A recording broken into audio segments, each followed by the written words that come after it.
Hi friends, నీలీస్ వరల్డ్కి స్వాగతం. ఈరోజు నేను మీకు అరటికాయ పాఠోలి చేసి చూపించాలనుకుంటున్నాను.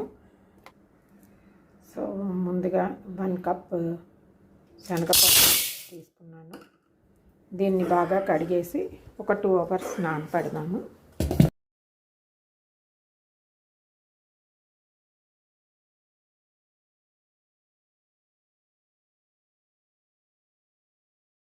సో ఇలా కడిగిన దాంట్లో మనం వాటర్ వేసి ఒక 2 అవర్స్ నానపెట్టాలి.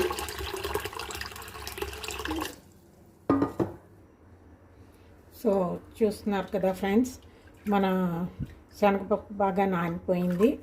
సో ఇప్పుడు దీన్ని ఒకసారి కడిగేసి ఆ తర్వాత కొద్దిగా వాటర్ వేసి మిక్సీలో గ్రైండ్ చేసేద్దాము. మెత్తగా పేస్ట్ లాగా కొద్దిగా వాటర్ వేసి మిక్సీ చేసేద్దాము. ఫైన్ పేస్ట్ చేసేయాలి. సో చూస్తున్నారు కదా ఫ్రెండ్స్, ఇక్కడ మన పేస్ట్ రెడీ అయిపోయింది, చాలా ఫైన్గాను. సో ఇది పక్కన ఉంచేద్దాము. ఇప్పుడు నెక్స్ట్ ప్రాసెస్లోకి వెళ్ళిపోదాము.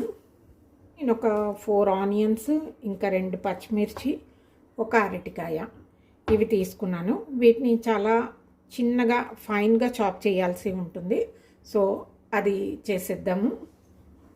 అరటికాయని ముందుగా పీల్ చేసేద్దాము.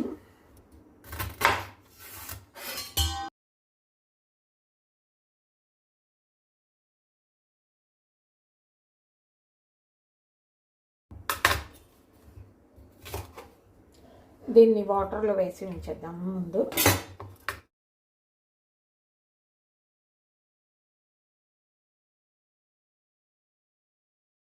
ఈ వెజిటబుల్ కట్టర్లో ఈ చిన్న ఇది ఉన్నది కదా, సో ఇది ఫిక్స్ చేసి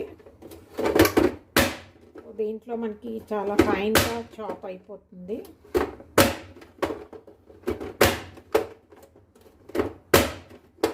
చూస్తున్నారు కదా మన ఆనియన్స్ ఎంత ఫైన్గా చాప్ అయిపోయాయో.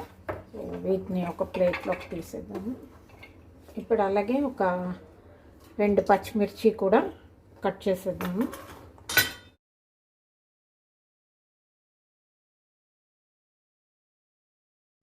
ఇప్పుడు స్టవ్ వెలిగించి కడాయి పెట్టేద్దాము. దీనికి కొద్దిగా ఆయిల్ మనకి ఎక్కువ పడుతుంది. సో దీంట్లో మనం ముందుగా ఆయిల్ వేద్దాము. కొద్దిగా ఎక్కువే ఆయిల్ వేయాలి. ఇప్పుడు ఇందులో కొద్దిగా ఆవాలు, ఇంకా కొద్దిగా జీలకర్ర.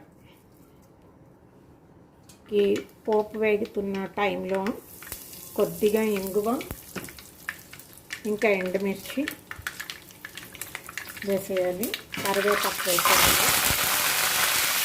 అలాగే ముందుగా తరిగి పెట్టుకున్న మన ఈ ఆనియన్స్, ఇంకా పచ్చిమిర్చి ఉంది కదా, ఇది కూడా వేసేయాలి.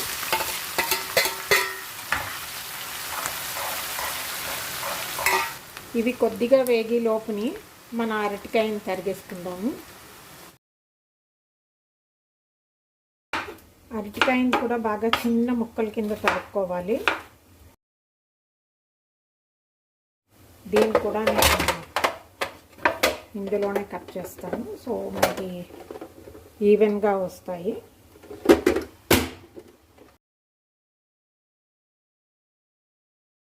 చూస్తున్నారు కదా ఫ్రెండ్స్, మన అరటికాయ ఎంత సన్నంగా కట్ అయిపోయిందని. సో ఇలా ఉండాలి మనకి ముక్కలు. సో మన ఉల్లిపాయలు కొద్దిగా వేగాయి. ఇప్పుడు ఇందులోనే మన ఈ అరటికాయలు కూడా వేసేద్దాము. జస్ట్ ఈ అరటికాయలని కూడా ఒక 2 మినిట్స్ వేగనివ్వాలి. ఇప్పుడు ఇందులో కొద్దిగా పసుపు వేద్దాము. ఆనియన్స్ ఇంకా అరటికాయ కొద్దిగా ఫ్రై అయిపోయింది. ఇప్పుడు ఇందులో మనం ముందుగా ప్రిపేర్ చేసి పెట్టుకున్న ఈ పేస్ట్ ఉంది కదా, ఇది వేసేద్దాము. ఇప్పుడు ఇందులోనే సాల్ట్ కూడా వేసేద్దాము. రుచికి సరిపడ్డ సాల్ట్ వేసేయాలి. ఇది వేసిన తర్వాత కంటిన్యూస్గా మనం కలుపుతూ ఉండాలి. లేకపోతే ఈ శనగపిండి అడుగు అంటేస్తుంది. సో అందుకే మనం ఆయిల్ కూడా ఎక్కువ వేస్తాము. కలుపుతూ ఉంటే ఒక స్టేజ్ వచ్చేటప్పటికి ఈ పిండి అంతా బాగా వేగిపోయి విడివిడిగా అయిపోతుంది. ఆ స్టేజ్ వచ్చే వరకు మనం దీన్ని కలుపుతూనే ఉండాలి. మనం వేసిన ఆయిల్ అంతటినీ కూడా ఇది పీల్ చేసుకుంటుంది. సో అప్పుడే అది బాగా వేగుతుంది. అందుకని ఆయిల్ మాత్రం కొద్దిగా ఎక్కువే పడుతుంది దీనికి.